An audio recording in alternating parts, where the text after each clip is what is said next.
Milestone tragedy স্মরণে চট্টগ্রামে দোয়া মাহফিল অনুষ্ঠিত হয়েছে। চট্টগ্রাম মহানগর কৃষক দলের সাবেক সদস্য মোহাম্মদ জসিম উদ্দিনের ব্যবস্থাপনায় শুক্রবার বাদে জমা নগরের রফাবাদ জামে মসজিদে অনুষ্ঠিত মাহফিলে উত্তরার মাইলস্টোন স্কুল অ্যান্ড কলেজে বিমান দুর্ঘটনায় নিহতদের রুহের মাগফিরাত ও আহতদের সুস্থতা কামনা করে মোনাজাত করা হয়।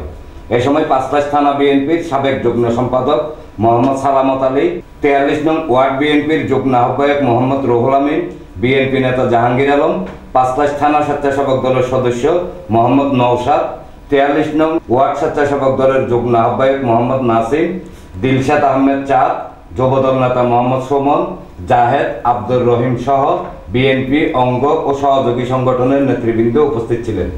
ঢাকা শহরে মাইলস্টোন স্কুল ও কলেজে বিমান দুর্ঘটনা হয়েছে। বিদেহী আত্মার মাগফিরাত কামনা করছি।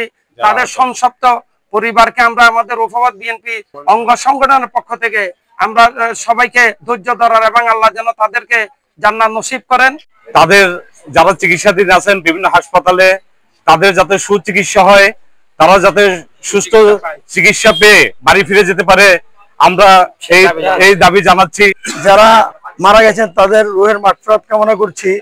আর যারা জীবিত আছেন, যারা সেবা চিকিৎসাধীন আছেন, তাদের সুচিকিৎসা কামনা করছি। মাইলস্টোন স্কুল অ্যান্ড কলেজের এই মর্মাহত যারা আহত হয়েছেন, আমরা দেখে আসলে খুব মানে হৃদয় বেদনাজনক, যেটা ভাষায় প্রকাশ করতে পারবো না।